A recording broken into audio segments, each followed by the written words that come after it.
Frank Mugisha drives fast, and he almost always takes Kampala's back roads.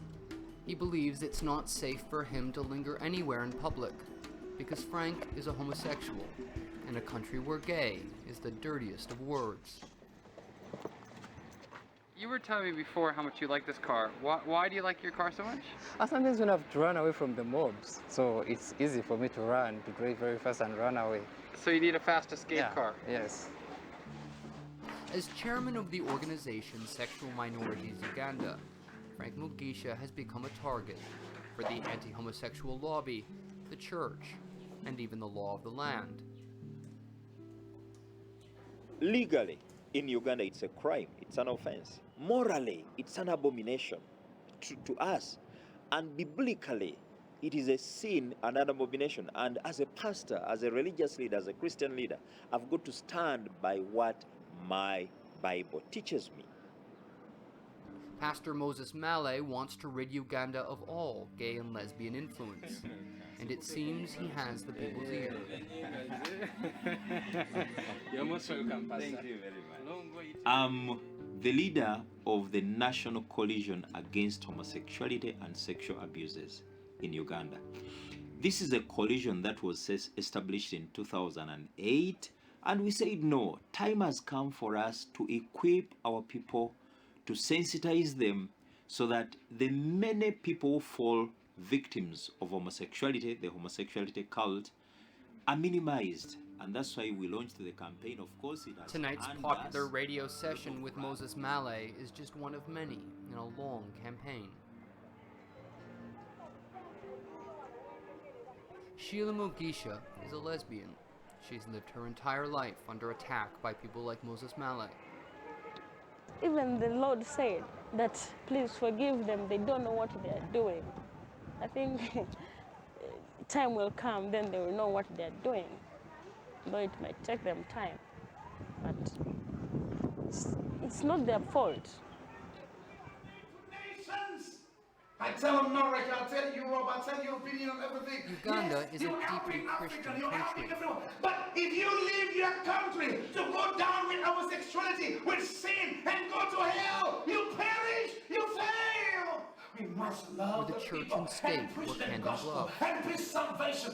Homosexuality has always been a criminal offense in Uganda. Amen. But last year, Parliament began drafting the Anti-Homosexual Bill 2009. The bill calls for new penalties, including the death sentence, for homosexual acts. David Bahati was the bill's author. That the time is appropriate because this is the time when actual homosexuality is almost conquering the West. It's taken over. The influence of homosexuals in the US has increased. It has increased in the UK. It has increased in many other parts. And I think the world is looking for a country which can provide leadership in this direction. And I think Uganda is providing leadership on this issue. David Bahati's bill made public spectacle out of Uganda's deep fear and hatred of homosexuality. The nation gathered around him, many to pray for the success of his campaign.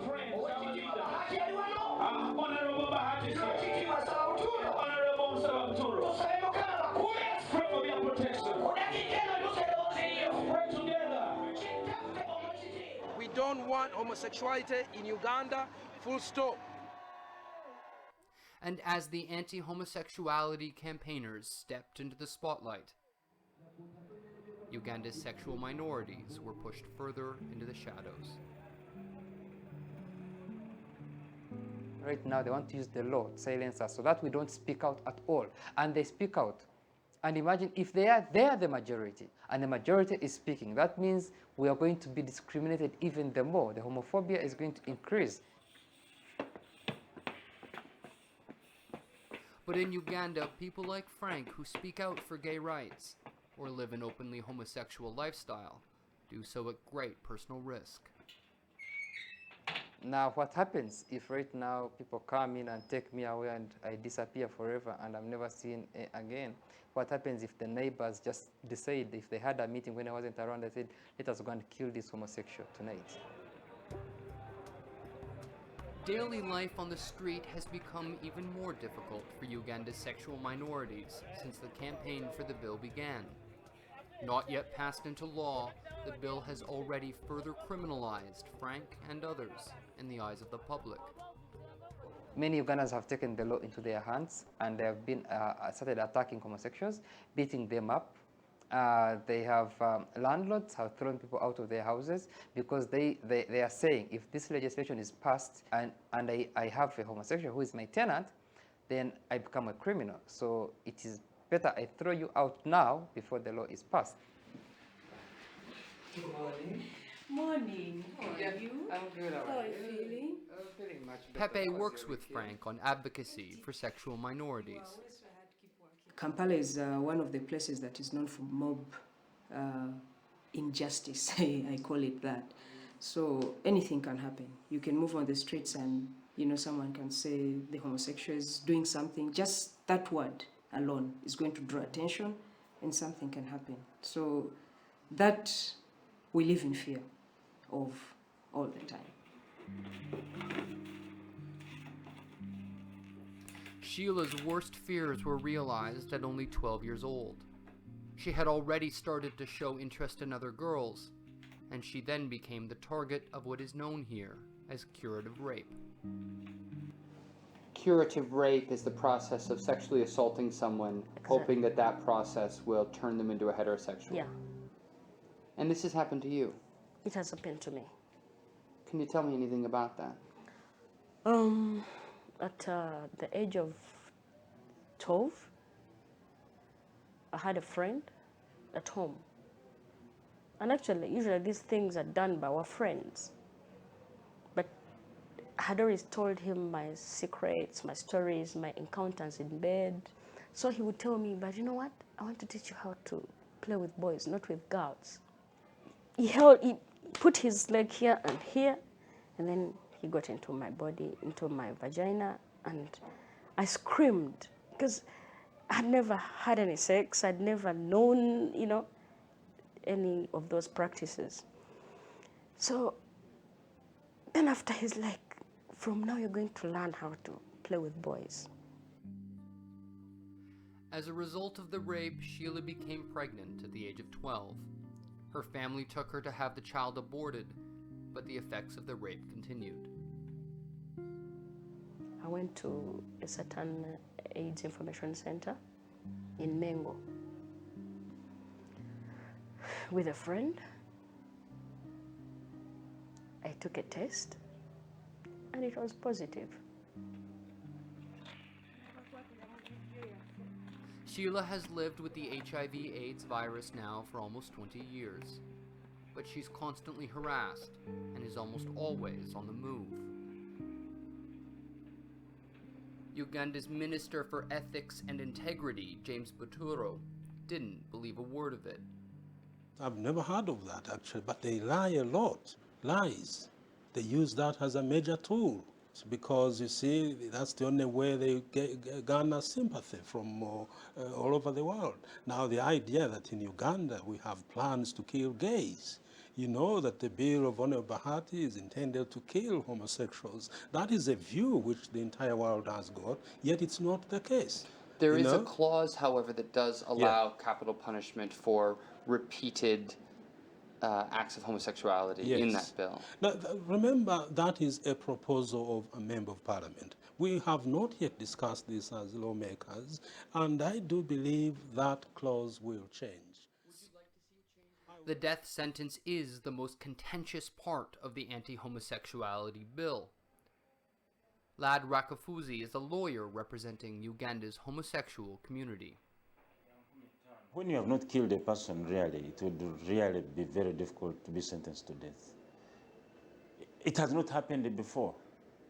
When you have not killed a person, you can't be sentenced to death. There's no court which has done it. So I don't know how this bill can come up with that kind of thing. It's kind of vindictive and written in bad anger.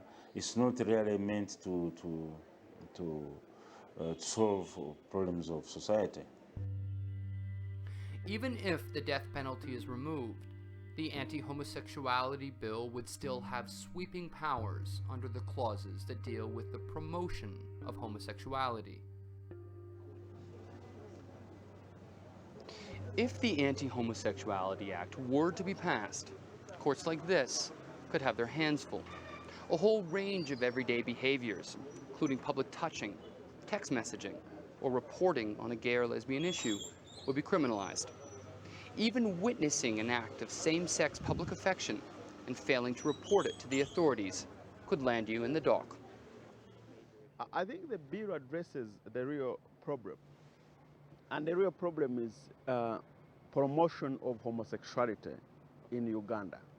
Whether it is the children, whether it is the adult people, whoever, it's the real problem. David Bahati and Moses Malay both believe that if no one is promoting a homosexual lifestyle, there simply won't be homosexuals. None is born a homosexual. No one is born a homosexual. Homosexuality is a habit that is gradually learned. When it is gradually learned, it can finally become an addiction. Just like drugs, just like alcoholism, just like... Yet there are a great many homosexual men and women, gay and lesbian women, who claim very strongly that they have felt that they were homosexual since birth. They are liars. How did a homosexual feel that he was a homosexual when 1 day old? That's a lie. Lad Rakafuzi tells me that this idea of promotion is the biggest danger for Uganda's sexual minorities. Oh, yes, from. You're most welcome. Thank you. Yes. Any form of communication alleged to be a promotion of homosexuality is illegal. But you see, that means shutting out debate on these issues.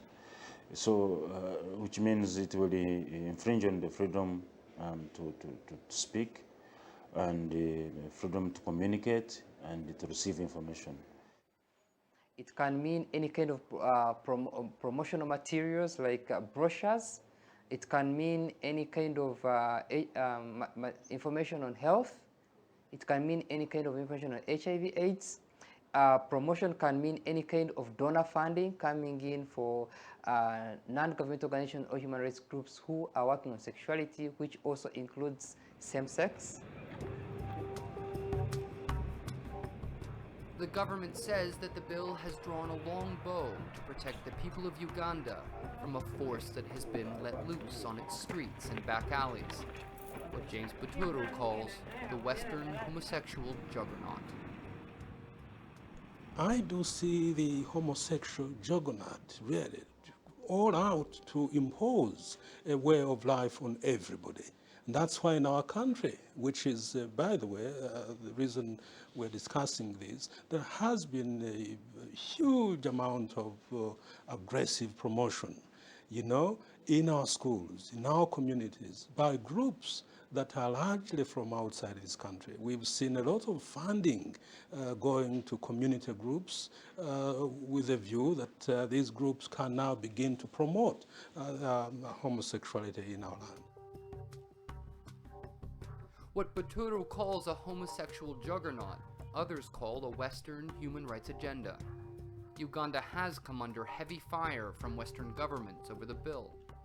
We may disagree about gay marriage, but surely we can agree that it is unconscionable to target gays and lesbians for who they are, whether it's here in the United States or, as Hillary mentioned, more extremely and odious laws that are being proposed, most recently in Uganda.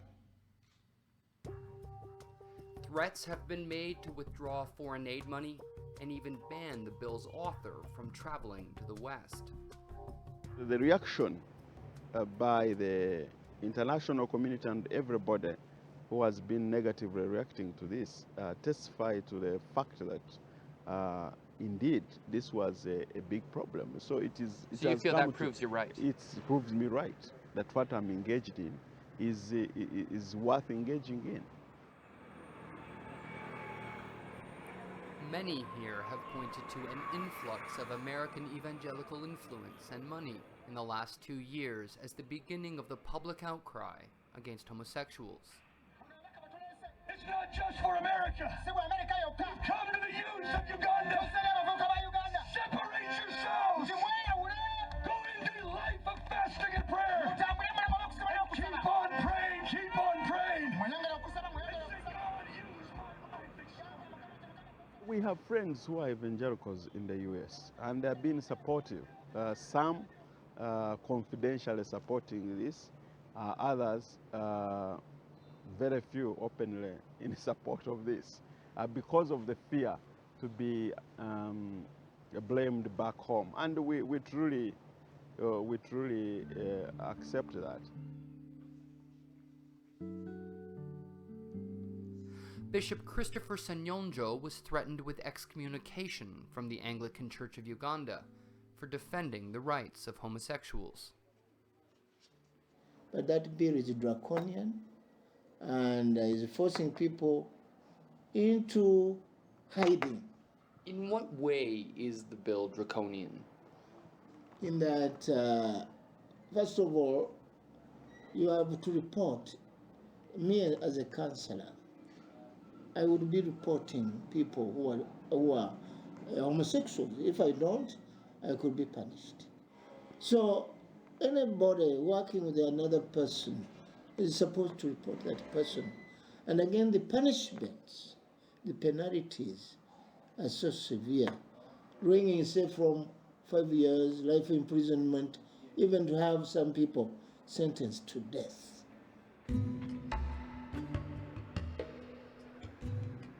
Stanley Ndula's articles on homosexual crimes for the tabloid newspaper, The Red Pepper, are infamous.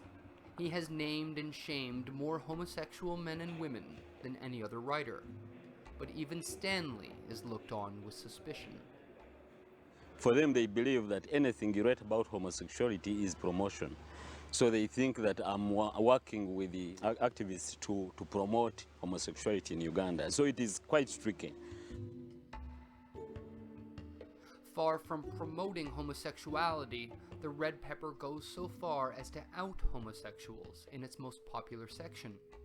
No one is spared. I know very many people who were outed in that tablet, who lost their jobs, who lost their families, who lost friends, who were even discriminated the more. I know people who were bashed, I know people who were beaten, I know people who were harassed the more because they were outed in the Red Pepper. Do you feel that you're persecuting a minority? I don't know why they believe like that, but we are just being journalists, true journalists. Stanley tells me that the reason for such interest is that no crime is as hated as homosexuality here. When you commit homosexuality, they think all these other things like rape or defilement are just minor. So if you have done that one, you can do everything. So here in Uganda, being a rapist is minor compared to being a homosexual? Yeah, to the public eye,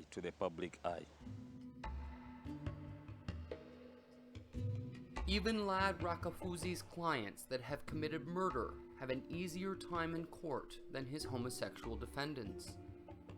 The Constitution makes the same guarantees to any person accused of any offense.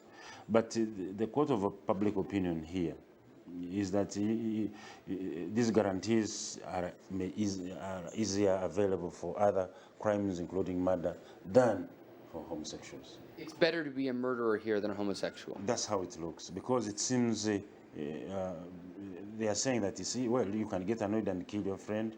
It's a human thing. It's human to get annoyed and kill, or out of jealous or that kind of thing. But homosexuality, that's like having like a pig, you know, that kind of thing. You are reducing yourself to an animal. So that is the argument of my people here.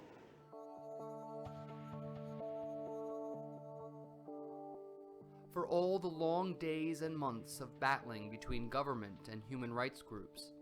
No one I spoke to in government even sees gay rights as human rights. The issue of rights is rather suspect, because if you argue that a perversion can be a right, then anything will become a right. You know, robbing others will become a right. Sleeping with your mother when you're a son will become a right, and nobody should stand up and say don't. No, it's simply a ploy by people who want to pervert the way nature is, really. And, you know, and they want to impose it on the rest of us. Today, Moses Male has another speaking engagement, this time at a Christian Youth Leaders Forum. Here, Pastor Male says that this crusade against homosexuality is for the good of everyone, including Uganda's sexual minorities. Praise God. Praise God. We have not launched a hate campaign against homosexuals. We've launched a campaign against homosexuality, which is a practice, which is dangerous, which is wrecking people's lives. We love people called homosexuals. We want them to reform. For them to say that they hate homosexuality and they don't hate the human being, it's contradicting. You cannot separate sexual orientation from the human being. Yeah? They think you can. They think people can be counseled away. I've heard homosexuality called an addiction. Yeah, I've heard that as well. But I think it's just ignorance, really. And ignorance, for me, I feel is a disease. So if anyone needs curing, it's probably them.